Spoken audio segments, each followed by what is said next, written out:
As a child growing up in England, one of the most exciting things I can remember was going to London for the day. I was terrified of riding the underground trains, but everything else seemed magical. One of my most vivid memories is of visiting the British Museum, and especially the giant winged lion statues at the entrance to the Assyrian galleries. This was long before I decided to spend my career studying ancient Mesopotamia. I was just a schoolgirl, but the majesty of those sculpted lions was almost overwhelming. They were immense, up to 14 feet tall. From the front, each one looked like a bearded man, but his head was set on the body and legs of a giant cat, and he wore a horned crown. From the side, each stone figure appeared to be striding forwards, with wings that spread right across the top of his back, as though he were about to take off in flight. I'd never seen anything so impressive or otherworldly. Later, during graduate school, I went back to visit these giant lion men, and they still took my breath away. The Assyrian kings who created them might never have guessed that they would still stand guard over a doorway thousands of years later. But now they were in a London museum rather than in the Assyrian capital. The Assyrian kings might have been pleased, though, to know that these sculptures still have the power to make us gasp. The empire of the Assyrians was centered on the Tigris River in northern Mesopotamia. And through all the thousands of years of history that separate us from them, their legend lived on. The Sumerians and Akkadians of southern Mesopotamia would be forgotten for thousands of years. They had to be rediscovered in the 19th century. But the Assyrians were immortalized by the Bible and by Greek and Roman authors. They were never forgotten. And so, when archaeologists first started digging in Iraq during the mid-19th century, it was evidence of the Assyrian Empire that they were looking for. They found it, and it was just as impressive as they had imagined. It turns out that Assyria existed long before the time of the Bible. Until the 14th century BCE, it was just one state among many in Mesopotamia. In fact, through much of the 15th and 14th centuries BCE, Assyria was subject to the kingdom of Mitanni, the great power that dominated northern Mesopotamia. But western Mitanni was subsumed into the Hittite Empire around the 1330s BCE, and Assyria regained its independence. For the next 700 years, until the end of the 7th century BCE, Assyria played a huge role in Mesopotamian history. It was led by one of the most stable dynasties anywhere in all of history, with the throne passing from father to son over and over again. Eventually, the Assyrians created an empire on a huge scale, much bigger than anything that had come before. And it set the basic model for how an empire should be run. All later empires in the Near East and the Mediterranean regions, the empires of the Babylonians, the Persians, the Greeks, and the Romans, they all learned from the Assyrians. Before I start discussing the details of the Assyrian phenomenon, I should be clear about some terms. First is the term Assyria. That's not what the Assyrians called their country. They called it Ashur. Their capital city was also known as Ashur. And the god of the city and the land of Ashur was also named Ashur. The god Ashur wasn't a cosmic god. He wasn't a planet or a star or a force of nature. He was physically present in the city of Ashur as the rock formation on top of which his temple was built, towering above the river. So they had a god, a city, and a country, all with the same name. Imagine today if we had a country called God, with a capital city also called God. You might assume that the people there would be pretty religious, pretty devoted to God, and that does seem to have been true in Ashur. They absolutely believed in the power and the supremacy of their god. It's not that they didn't believe in other gods as well, or that they were monotheists. They still worshipped the whole pantheon of Mesopotamian gods. But in their minds, it was Ashur, not Enlil, who was the most powerful, the king of the gods. In any event, to make things a little less confusing, we now refer to their country as Assyria rather than Ashur. The heartland of Assyria, that is the area that always remained subject to this long dynasty of kings, was mostly located along the Tigris River. Its southern edge lies in the area around the city of Ashur, which remained the religious capital of Assyria even after the political capital was moved further north up the Tigris River, first to the city of Kalhu and ultimately to Nineveh. Nineveh was next to present-day Mosul and north of Ashur by about 60 miles. It marked the northern edge of the heartland. And in the east, closer to the Zagros Mountains, was the city of Arbela, about 60 miles northeast from Ashur and about 50 miles east of Nineveh. If you lived anywhere in this triangle, at any time through the 7th century BCE, you lived in the land of Assyria. The lands beyond the triangle were sometimes under the control of other kingdoms, but there was no obvious boundary to Assyria. It didn't have a coastline, and it wasn't right next to a mountain range. So the Assyrian kings always felt vulnerable to attack. From the 14th century onward, these kings wanted to expand their boundaries, and not only for defensive purposes. Conquering neighboring lands for the god Ashur was seen as a religious thing to do, an act of piety. In spite of Assyria's lack of obvious borders, it had some advantages for the people who lived there. There was enough rainfall for farming, so farms were scattered all across the landscape. Unlike in the south, farms weren't located only by the rivers. And Assyria was at the crossroads of several major roads and trading routes. In fact, the cities of Ashur and Nineveh were both located where it was possible to ford the Tigris, so lots of commerce came through.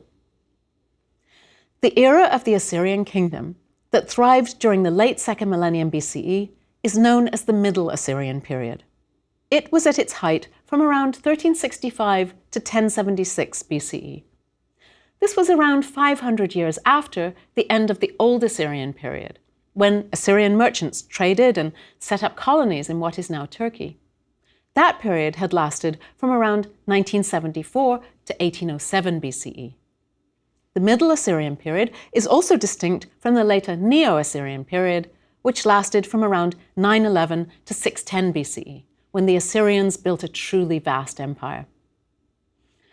The Middle Assyrian kings managed to expand their kingdom all the way to the Euphrates River in the west. These kings tend to get overshadowed by their more famous descendants who built the Neo-Assyrian Empire. But in a way, the Middle Assyrian kings were the ones who created the mold for later rulers to follow. The Middle Assyrian army had a large infantry and a smaller force of chariots. But the soldiers weren't available year-round. Most of them were Assyrian farmers, who were free to fight only about 3 months a year. This was during the summer between harvest and the sowing season. That changed in later centuries, when kings eventually created a standing army. But the army's organization stayed much the same over time, with divisions of 10, 50, and 100 men. Middle Assyrian military leaders also came up with the idea of deporting conquered peoples from one part of the empire to another. Although this was probably incredibly unpopular with the people being deported, it wasn't a death march. It wasn't really even designed as a punishment. The deportees were given shoes and provisions, and when they arrived at their destinations, they were also given land. The point was not to kill them. They were supposed to survive. Deportation was a way to settle people in underpopulated parts of the empire that could be opened up for farming. It was also a benefit, in the king's minds, to integrate the population so that the newly conquered peoples might begin to think of themselves as Assyrian. And of course, these peoples were less likely to rebel if they were busy making new lives for themselves far away from their original homelands. The Middle Assyrian kings, along with all their successors right to the end of the 7th century BCE, were considered to be high priests of the god Ashur. In most Mesopotamian lands, the priests and kings played distinct roles. But Assyrian kings were both. If an important festival came up, when a king was away on campaign, he had to return to perform in it. The kings were proud of the many temples they constructed for the gods in cities all over their empire. A lot of the royal inscriptions that survive are about these temples. So the Middle Assyrian kings were war leaders, priests, and builders of cities and temples. But in spite of their tendency towards self-promotion, the Assyrian kings didn't name the years of their reigns after their glorious successes, as southern Mesopotamian kings had done for centuries. Instead, each year was named for an official, called a limu, who was chosen by lot from the heads of powerful families, and who played a role in the annual New Year's festival. The man who held the post of limu during the year had the whole year named after him. You can imagine that these limu year names might have been hard to remember. Suppose you were born in the year called Enam Ashur, son of Begaiah.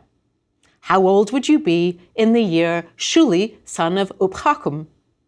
In our dating system, the year Enam Ashur probably corresponds to 1954 BCE, and the year Shuli was 1941 BCE. But at that time, they had no numbers for their years. Luckily, they did keep lists of limu names. This would let you figure out, in our example, that you were 13 years old in the year Shuli, son of Upchakum. Later scribes seem to have used these lists of limus from each reign to create a larger list of all the Assyrian kings and the lengths of their reigns. This documentation is useful for historians in reconstructing events and in understanding chronology. Chronology is a fascinating field of ancient history because it's a giant puzzle. Historians still aren't at all sure that we have the right dates for events before the first millennium BCE. Whenever I mention a date of an event or a king's reign, it means that modern scholars have reconstructed that date from several different types of evidence. And other scholars have certainly argued about it. And it may well still be wrong. Translating a limu date to a year BCE isn't a simple process. For example, 1400 BCE was 1400 years before Jesus was born. But of course, the people living at that time had no idea that they were in 1400 BC or BCE because C hadn't been born yet. I did actually see on a message board once that a man claimed that the oldest coin he owned was 2200 years old. He said it was stamped 225 BC. I hope he didn't pay much for it. Anyway, these Assyrian lists of limu names and lists of kings have helped historians count backwards from known dates so that they can assign BCE dates to historical events. From the 12th century BCE onwards, we can be pretty sure that the dates we use are correct for the main Mesopotamian kingdoms. Before that, there's a lot more uncertainty. Scholars have to look at things like ancient records of eclipses and of planets in the night sky. They look at tree rings and volcanic eruptions that left layers of ash in ice cores recovered from the Arctic Circle. And then they try to correlate those with kings and ancient events. It's a fascinating mystery. The longer ago the event, the more wrong the date we've come up with is likely to be. Some really early limu lists that have recently been found have been a huge help. It seems now that for events in the second millennium BCE, we're probably within a decade or so of being correct about most of the dates. So let's go back to the end of the Middle Assyrian period. Between 1200 and 1100 BCE, the kingdom of Hatti collapsed, Egypt went into decline, and Assyria suffered too. Many lands that had been ruled by the Middle Assyrian kings gained their independence, and Assyria shrank back to its heartland. But the Assyrian people didn't forget about their glorious past. In the late 10th century BCE, an Assyrian king named Adad-Nirari II came to the throne. Throughout his reign, he set about reconquering the lands in Syria that Assyria had lost control of more than 200 years before. Every summer, his troops went off on campaign to fight and raid and conquer. And if a land rebelled against him, then the troops would show up again and put down the rebellion. Earlier Mesopotamian kings fought only when they needed to. Adad-Nirari II started the tradition of campaigning every single year. With Adad-Nirari II, we come to the period when Assyria was its most powerful, the Neo-Assyrian period. It lasted for almost exactly 300 years. Adad-Nirari's grandson was one of the most influential of all Assyrian kings. His name was Ashurnasirpal II, and he ruled from 883 to 859 BCE. Ashurnasirpal II made a very radical decision. He moved the capital city from Ashur up the Tigris to Kalhu, which is better known by its modern name of Nimrud. It had been occupied for centuries, but it had fallen into decay by this time. Still, it was where Ashurnasirpal wanted to live and rule. He didn't move the temple of Ashur, of course. Its home in the city of Ashur was sacred. But the Assyrian government never returned to Ashur after the reign of Ashurnasirpal II. Assyrian architects, builders, and sculptors worked for 15 years to transform Kalhu into the most impressive city anyone could imagine. A new city wall enclosed almost 900 acres. And this urban center had 9 new temples, along with a giant pyramid-shaped step tower called a ziggurat, and several palaces. In the center of the city, Ashurnasirpal had his workers construct a new citadel. In an inscription, he claimed the foundations under it were very deep, 120 layers of brick. The city's crowning achievement was the king's palace, which is known today as the Northwest Palace. It covered at least 7 acres, which is more than 5 American football fields. It might even have been larger, but the rest hasn't been excavated. The palace was built around 3 huge courtyards, and the king's throne room alone was 150 feet long and 35 feet wide, or 4,500 square feet. You could fit 3 medium-sized modern houses into just that throne room. The palace doors and gateways were guarded by giant stone sculptures of winged lions and winged bulls with human heads, like the ones that impressed me so much as a child at the British Museum. They weigh from 9 tons to as much as 36 tons, each one of them carved out of a single block of stone. They were there to protect the king and the palace. In a modern museum, when just one of these statues has to be moved, it often means closing the gallery for weeks or months. The Oriental Institute in Chicago needed to reinforce the floor in order to support the weight of one of these giant sculptures. Ashurnasirpal's palace had dozens of them. Mesopotamian royal palace walls had always been decorated. About 900 years before the time of Ashurnasirpal II, King Zimri-Lim of the Mari kingdom in Syria had brightly colored paintings on his palace walls. These must have been the norm in all eras, but they've mostly disintegrated, so we don't see them. Anyway, Ashurnasirpal came up with a plan for decorating the walls of his palace that surpassed all earlier attempts. In the public areas of the palace, all the brick walls were faced with giant stone panels made of a type of local gypsum. Each panel was as much as 14 feet in length and 8 feet high. Quarrying this stone and getting it into place would have been quite a feat. Many of the panels weigh a ton each. The panels were then decorated with elaborately detailed relief sculptures that were brightly painted. Unfortunately, the paint is long gone. Only tiny fragments of it survive.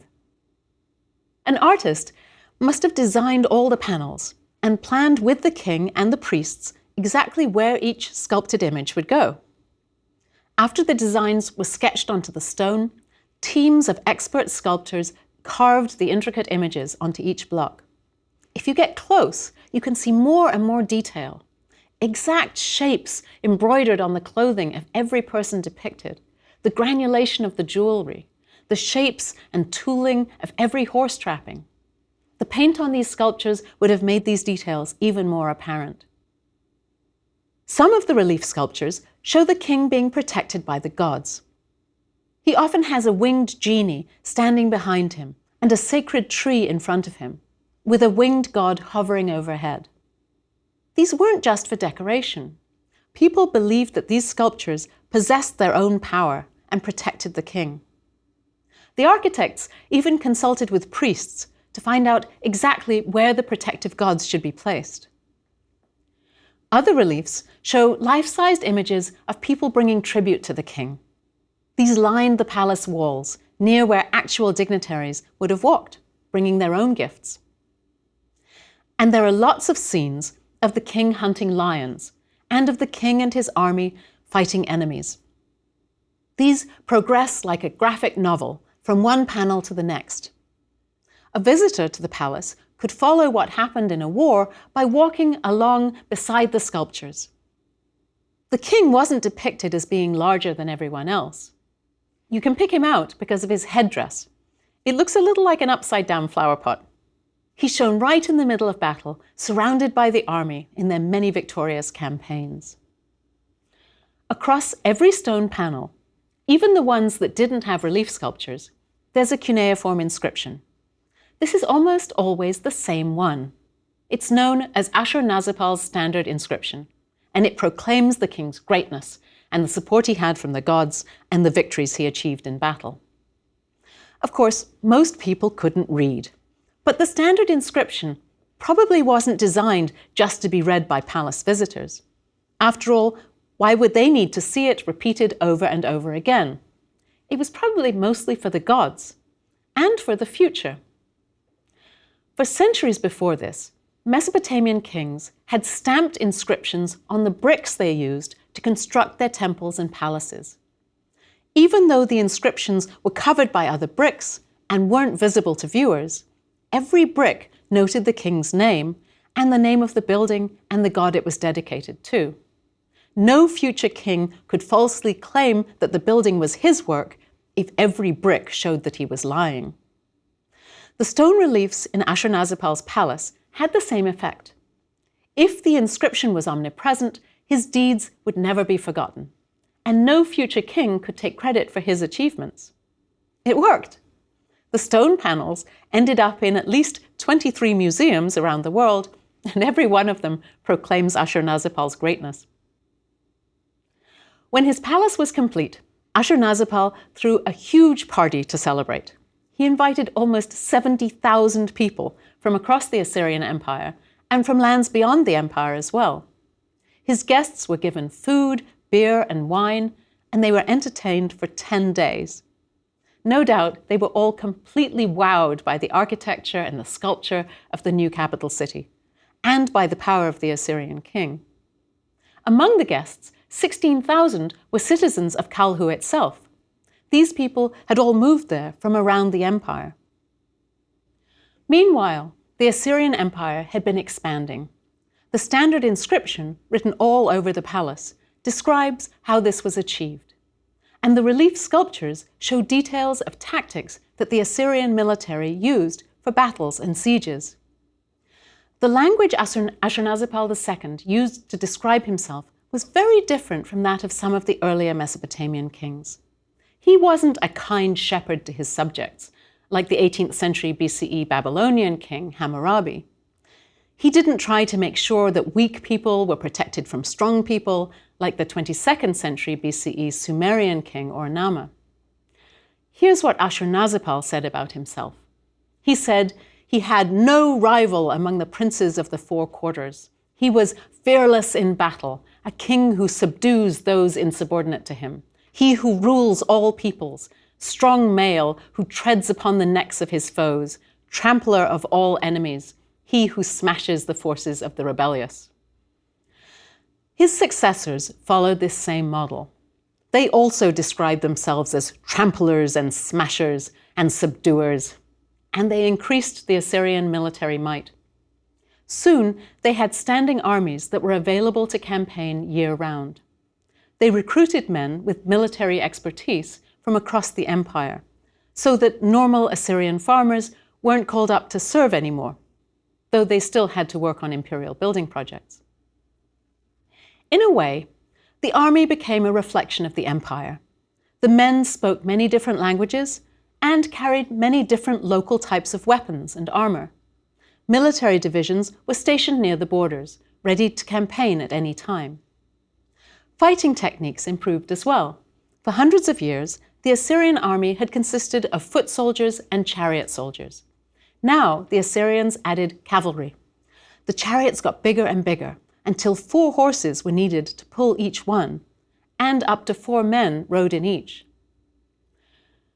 After Ashurnasirpal, Later Neo-Assyrian kings also decorated the walls of their palaces with relief sculptures of military campaigns, so we can see the technological advances. The reliefs often show attacks on cities. The warriors had battering rams that they could thrust against gates, with protection for the men pushing them. They look like tanks. The Assyrian attackers set up siege towers. They tunneled under city walls or sapped the walls to weaken them. They rained arrows over the walls and threw flaming torches. But sieges were long and tough and expensive. So the generals often tried to negotiate with the people of a rebellious city. If diplomacy didn't work, the Assyrians would terrify citizens by impaling prisoners on stakes in public view. And if the local population still didn't give up and physical attacks didn't work, Assyrian soldiers were willing to spend months camped around a city until the people inside were starving and sick. So the Assyrian army was quite successful, but you can see how it wouldn't have been very popular. People in the provinces had to pay taxes and tribute. They had to fight for the Assyrian army, and they would have heard about the brutal ways the army treated rebels. In fact, the people who were subject to Assyria stood almost no chance of being able to rebel and gain their independence. The Israelites tried to break free of the empire, but their rebellions were put down repeatedly. Eventually, according to the Bible, most of the Israelites were deported to other parts of the Assyrian Empire. The Judeans saw the Assyrians as harsh oppressors. In the book of Nahum, in the Hebrew Bible, the prophet wrote directly to the Assyrians. He said, "Who has not suffered your relentless cruelty?" This view was probably common among many of the conquered peoples. The whole idea of how to maintain an empire was now very different than it had been in earlier times. Kings like Hammurabi and Shamshi-Adad and Tushratta hadn't tried to terrify their subjects into submission. The Assyrians used terror frequently. On the other hand, the Assyrian army was no more brutal than the armies of some later empires, like the Romans. And this Neo-Assyrian period marks an important moment in world history because empires, truly vast and expansionist empires, became the norm for hundreds of years after this. Although Sargon of Akkad had created the world's first empire, 14 centuries before Ashurnasirpal II, the earlier empire hadn't lasted for long. Most of Mesopotamia's previous kingdoms had been city-states or territorial states, not empires. Experiments in empire building hadn't gone very well before. Also, ideas about democracy, human rights, and international law hadn't developed yet. Every state in the Near East at this time was ruled by a king. That had also been true of every state previously, even if past leaders hadn't all had the title of king. And kings ruled every state the Mesopotamians encountered. So it was obvious to them that a king was essential for running a state, just as it's obvious to us today that a CEO typically runs a large organization. In spite of the Assyrians' reputation for brutality, it was entirely possible for someone to live a happy life under Assyrian rule. Thousands of everyday documents from this era show that. The Assyrians developed a form of empire that was stable and successful, even though their tactics for ruling it shock us today. It must have seemed, after a century or so, as though the empire would go on forever.